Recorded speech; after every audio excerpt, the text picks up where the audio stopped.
ರಾಷ್ಟ್ರೀಯ ಶಿಕ್ಷಕರ ಪ್ರಶಸ್ತಿಗೆ ಮೈಸೂರಿನ ಶಿಕ್ಷಕ ಮಧುಸೂದನ್ ಕೆಎಸ್ ಆಯ್ಕೆ. ರಾಷ್ಟ್ರೀಯ ಶಿಕ್ಷಕರ ಪ್ರಶಸ್ತಿಗೆ ಆಯ್ಕೆಯಾದವರ ಪಟ್ಟಿ ಬಿಡುಗಡೆ ಮಾಡಲಾಗಿದ್ದು, ಮೈಸೂರಿನ ಶಿಕ್ಷಕ ಮಧುಸೂದನ್ ಕೆಎಸ್ ಅವರು ಪ್ರಶಸ್ತಿಗೆ ಭಾಜನರಾಗಿದ್ದಾರೆ. ಪ್ರಸ್ತುತ ಮೈಸೂರು ಜಿಲ್ಲೆ ಹಿನಕಲ್ ಸರ್ಕಾರಿ ಹಿರಿಯ ಪ್ರಾಥಮಿಕ ಶಾಲೆಯಲ್ಲಿ ಸಹಾಯಕ ವಿಜ್ಞಾನ ಶಿಕ್ಷಕರಾಗಿ ಮಧುಸೂದನ್ ಕೆಎಸ್ ಅವರು ಕರ್ತವ್ಯ ನಿರ್ವಹಿಸುತ್ತಿದ್ದಾರೆ.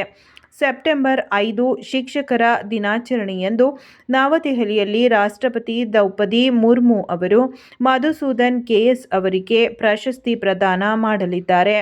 ಮಧುಸೂದನ್ ಕೆಎಸ್ ಅವರು ಕೆಆರ್ ನಗರ ನಿವಾಸಿಯಾಗಿದ್ದು, 2008ರಲ್ಲಿ ಶಿಕ್ಷಕರಾಗಿ ಆಯ್ಕೆಯಾಗಿ ಕೆಆರ್ ನಗರ ತಾಲೂಕಿನ ಎರೆಮನುಗನಹಳ್ಳಿಯಲ್ಲಿ ಸೇವೆ ಆರಂಭಿಸಿದರು.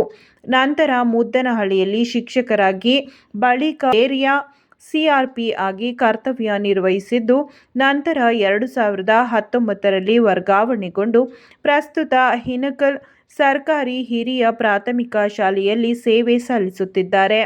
ಮಧುಸೂದನ್ ಅವರು ರಾಜ್ಯ ಉತ್ತಮ ಶಿಕ್ಷಕರ ಪ್ರಶಸ್ತಿಗೂ ಕೂಡ ಭಾಜನರಾಗಿದ್ದಾರೆ. ಇದೇ ವೇಳೆ ಶಾಲೆಯ ಸಹಪಾಠಿಗಳು ಹಾಗೂ ಅನುಭವ ಮಂಟಪ ಸ್ನೇಹ ಬಳಗದ ಅಧ್ಯಕ್ಷರಾದ ಹೇಮಾ ಶೆಟ್ಟಿರವರು ಹಾಗೂ ಜಿಲ್ಲಾ ಸಂಘಟನಾ ಕಾರ್ಯದರ್ಶಿ ಶಾಂತರಾಜುರವರು ಪ್ರಶಸ್ತಿಗೆ ಭಾಜನರಾದ ಮಧುಸೂದನ್ ಅವರನ್ನು ಸನ್ಮಾನಿಸಿ ಗೌರವಿಸಿದ್ದಾರೆ. ಈ ಕಾರ್ಯಕ್ರಮದಲ್ಲಿ ಪ್ರಭಾರಿ ಮುಖ್ಯ ಶಿಕ್ಷಕಿ ಪುಟ್ಟತಾಯಮ್ಮ, ಹಿರಿಯ ಶಿಕ್ಷಕರಾದ ಸೋಮಣ್ಣ, ಮಾದೇಶ್ ಎಂ, ಕಿರಣ, ಆಶಾ ಹಾಗೂ ಶಾಲಾ ಮಕ್ಕಳು ಮತ್ತು ಗ್ರಾಮಸ್ಥರು ಉಪಸ್ಥಿತರಿದ್ದರು.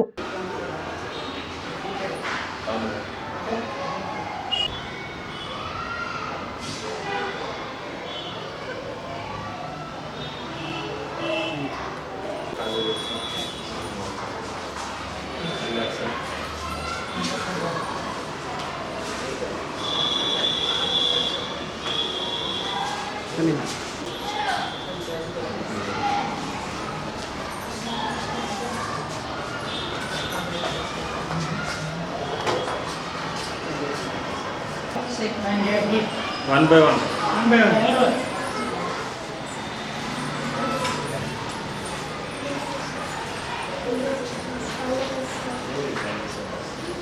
ನಾನು ಮಧುಸೂದನ್ ಅಂತ ಹೇಳಿ, ನಾನಿಲ್ಲಿ ವಿಜ್ಞಾನ ಶಿಕ್ಷಕನಾಗಿ ಕೆಲಸ ಮಾಡ್ತಾಯಿದ್ದೀನಿ.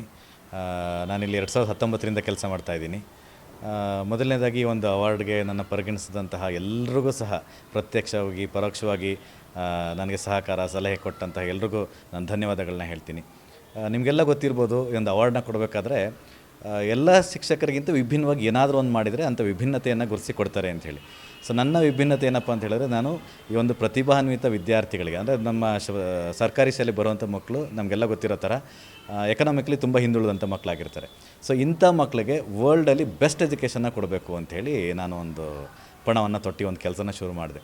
ಈ ಬೆಸ್ಟ್ ಅನ್ನೋದು ಏನು ಅಂಥೇಳಿ ನಾನು ಒಂದು ಹೀಗೆ ನೋಡ್ಕೊಂಡು ಹೋಗೋದಾದರೆ, ಪೀಸಾ ಅಂಥೇಳಿ ಒಂದು ಸಂಸ್ಥೆ ಇದೆ. ಈ ಪೀಸಾ ಸಂಸ್ಥೆ ಏನು ಮಾಡುತ್ತೆ ಅಂತ ಹೇಳಿದ್ರೆ, ಶಿಕ್ಷಣದ ಗುಣಮಟ್ಟವನ್ನು ಅಳತೆ ಮಾಡಲಿಕ್ಕೆ ಇರುವಂಥ, ಈಗ ನಮ್ಮಲ್ಲಿ ನ್ಯಾಕ್ ಅಕ್ರಿಡೇಷನ್ ಕಮಿಟಿ ಹೇಗಿರುತ್ತೆ ಹಾಗೆ ಪೀಸಾ ಅಂಥೇಳಿ ಪ್ರಪಂಚದಲ್ಲಿರುವಂತಹ ಉತ್ತಮವಾದಂಥ ದೇಶಗಳನ್ನ ಗುರುತಿಸಿ ಅಲ್ಲಿನ ಶಿಕ್ಷಣ ಮಟ್ಟವನ್ನು ಗುರುತಿಸಿ ಹೇಳುತ್ತೆ. ಸೊ ಅದ್ರ ಪ್ರಕಾರ ಫಿನ್ಲ್ಯಾಂಡಲ್ಲಿರುವಂತಹ ಶಿಕ್ಷಣ ಏನಿದೆ ಅದು ಪ್ರಪಂಚದಲ್ಲಿ ಅತ್ಯಂತ ಉತ್ತಮವಾದಂಥ ಶಿಕ್ಷಣವನ್ನು ಕೊಡ್ತಾ ಇದೆ ಅಂಥೇಳಿ ನಾನು ಅದನ್ನ ತಿಳ್ಕೊಂಡು, ಸೊ ಏನಿಲ್ಲಿ ಉತ್ತಮ ಅಂತ ಹೇಳಿದ್ರೆ ಎಕ್ಸ್ಪೀರಿಯೆನ್ಷಿಯಲ್ ಲರ್ನಿಂಗ್ನ ಕೊಡುವಂಥದ್ದು, ಅನುಭವಾತ್ಮಕ ಕಲಿಕೆಯನ್ನು ಕೊಡುವಂಥದ್ದು ಇಲ್ಲಿ ಮೂಲ ಉದ್ದೇಶ. ಸೊ ಈ ಒಂದು ಅನುಭವಾತ್ಮಕ ಕಲಿಕೆಯನ್ನು ನಮ್ಮ ಇಲ್ಲಿನ ಸ್ಥಿತಿಗತಿಗಳಿಗೆ ಅನುಗುಣವಾಗಿ ಕೊಡೋಕ್ಕೆ ಏನೆಲ್ಲ ಮಾಡಬೇಕು ಅಂಥೇಳಿ ನನ್ನದೇ ಆದಂಥ ಒಂದು ಲಾಂಜನ್ನು ಕ್ರಿಯೇಟ್ ಮಾಡ್ಕೊಂಡು, ಒಂದು ಲ್ಯಾಬ್ನ ಕ್ರಿಯೇಟ್ ಮಾಡಿಕೊಂಡು ಮಕ್ಕಳಿಗೆ ಶುರು ಮಾಡಿದೆ. ಸೊ ಇಲ್ಲಿ ಒಂದೇನಪ್ಪ ಅಂತ ಹೇಳಿದ್ರೆ, ಲ್ಯಾಬ್ ಜೊತೆಗೆ ಒಂದು ಸ್ಟೆಮ್ ಎಜುಕೇಷನ್ನ ಇಂಟಿಗ್ರೇಟ್ ಮಾಡಿಕೊಂಡೆ. ಸ್ಟೆಮ್ ಅಂತ ಹೇಳಿದ್ರೆ ಸೈನ್ಸ್, ಟೆಕ್ನಾಲಜಿ, ಇಂಜಿನಿಯರಿಂಗ್, ಮ್ಯಾಥಮೆಟಿಕ್ಸ್ ಅಂತೇಳಿ. ಈ ಒಂದು ಸ್ಟೆಮ್ ಎಜುಕೇಷನಲ್ಲಿ ಮಕ್ಕಳಿಗೆ ರೋಬೋಟಿಕ್ಸ್ ಕ್ಲಾಸಸ್ ಆಗಿರ್ಬೋದು, ಎಲೆಕ್ಟ್ರಾನಿಕ್ಸ್ ಕ್ಲಾಸಸ್ ಆಗಿರ್ಬೋದು, ಆರ್ಟಿಫಿಷಿಯಲ್ ಇಂಟೆಲಿಜೆನ್ಸು, ನನ್ನದೇ ಆದಂಥ ಓನ್ LMS ಮ್ಯಾನೇಜ್ಮೆಂಟ್ ಸಿಸ್ಟಮ್ ಇದೆ, 3D ಪ್ರಿಂಟರ್ಸ್ ಇದೆ. ಹೀಗೆ ಎಲ್ಲ ರೀತಿ ಅಂದರೆ ವರ್ಲ್ಡಲ್ಲಿ ಸಿಗುವಂತಹ ಬೆಸ್ಟ್ ಟೆಕ್ನಾಲಜಿಯ ಅನುಭವವನ್ನು ಈ ಒಂದು ವಯಸ್ಸಲ್ಲೇ ಆಗಬೇಕು ಅಂತ ಹೇಳಿ ಪರಿಗಣಿಸ್ಕೊಂಡು ನಾನು ಅದಕ್ಕೆ ಒಂದು ಪೂರ್ವ ತಯಾರಿಯನ್ನು ಮಾಡಿಕೊಂಡು ಈ ಒಂದು ಕಾರ್ಯಕ್ರಮನ ಶುರು ಮಾಡಿದೆ. ಈ ಥರ ಕೆಲಸಗಳನ್ನ ಗುರುತಿಸಿ ನನಗೆ ಇವತ್ತು ಈ ಒಂದು ಪುರಸ್ಕಾರವನ್ನು ಕೊಟ್ಟಿದ್ದಾರೆ. ತುಂಬ ಧನ್ಯವಾದಗಳು. ಸರ್ಕಾರಿ ಹಿರಿಯ ಪ್ರಾಥಮಿಕ ಶಾಲೆ ಹಿನಕಲ್, ಇಲ್ಲಿ ನಾನು 2019ರಿಂದ ಸರಿಸುಮಾರು 6 ವರ್ಷ ಕೆಲಸ ಮಾಡ್ತಾಯಿದ್ದೀನಿ. ಇವರು ಹಿನಕಲ್ ಮಧು ಅಂದರೆ ನಮಗೆ ತುಂಬ ಆಪ್ತರು. ಯಾಕೆಂದರೆ ನಮಗೆ ಇವರು ಸೈನ್ಸ್ ಟೀಚರಾಗಿ ಅಪಾಯಿಂಟ್ ಆಗಿ ಬಂದಿದ್ದು. ತುಂಬ ಕ್ರಿಯೇಟಿವ್ ಮೈಂಡು, ಟೆಕ್ನಾಲಜಿ ಅಪ್ಡೇಟೆಡ್, ತುಂಬ ಒಳ್ಳೆ ಹುಡುಗ. ಜೊತೆಗೆ ಕರ್ತವ್ಯ ಪ್ರಜ್ಞೆನೂ ಜಾಸ್ತಿ, ಮಾತು ಕಡಿಮೆ, ಕೆಲಸ ಜಾಸ್ತಿ ಅಂತ ಒಬ್ಬ ಒಳ್ಳೆ ಶಿಕ್ಷಕನಿಗೆ ಈ ಪ್ರಶಸ್ತಿ ಸಿಕ್ಕಿರೋದು ನಮಗೆ ತುಂಬ ಸಂತೋಷ ಆಗಿದೆ. ಏಕೆಂದರೆ ಎಲ್ಲ ಜಿಲ್ಲಾ ಹಂತ, ರಾಜ್ಯ ಹಂತ ಮತ್ತು ರಾಷ್ಟ್ರ ಹಂತ ಎಲ್ಲ ಹಂತಗಳಲ್ಲೂ ಇದೇ ಥರ ಪಾರದರ್ಶಕವಾಗಿ ಪ್ರತಿಭೆ ಇರೋರಿಗೆ ಮಾತ್ರ ಪುರಸ್ಕಾರ ಸಿಕ್ಕಾಗ ಮಾತ್ರ ಅದಕ್ಕೊಂದು ಪ್ರಶಸ್ತಿಗೂ ಒಂದು ಬೆಲೆ ಇರುತ್ತೆ, ಪ್ರಶಸ್ತಿ ಪಡ್ಕೊಂಡವ್ರಿಗೂ ಒಂದು ಬೆಲೆ ಇರುತ್ತೆ. ಹಾಗಾಗಿ ಅಂದ್ರೆ ಈಗ ಪ್ರಶಸ್ತಿ ಸಿಕ್ಕಿಲ್ಲ ಅಂದರೆ ಅವರು ಒಳ್ಳೆ ಟೀಚರ್ ಅಲ್ಲ ಅಂತಲ್ಲ, ಅವರು ಸಹ ಒಳ್ಳೆ ಶಿಕ್ಷಕರೇ. ಬಟ್ ಕೆಲವರು ಆಸಕ್ತಿ ಪಡೋದಿಲ್ಲ.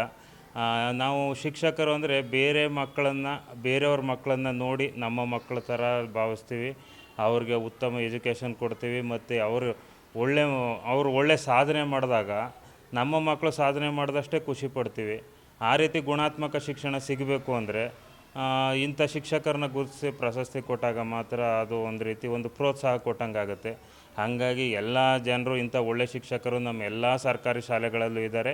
ದಯಮಾಡಿ ಎಲ್ಲರೂ ಸರ್ಕಾರಿ ಶಾಲೆಗಳಿಗೆ ನಮ್ಮ ಜನಗಳು ಸರ್ಕಾರಿ ಶಾಲೆಗಳಿಗೆ ದಾಖಲು ಮಾಡಿ ಮಕ್ಕಳನ್ನು ಅವ್ರಿಗೆ ಬರೀ ಕೇವಲ ಉಚಿತ ಶಿಕ್ಷಣ ಮಾತ್ರ ಅಲ್ಲ, ಗುಣಾತ್ಮಕ ಶಿಕ್ಷಣ ಸಿಗೋದಕ್ಕೂ ಸಹ ಸಹಾಯ ಆಗುತ್ತೆ ಅಂತ ಹೇಳ್ತಾ ನಾನು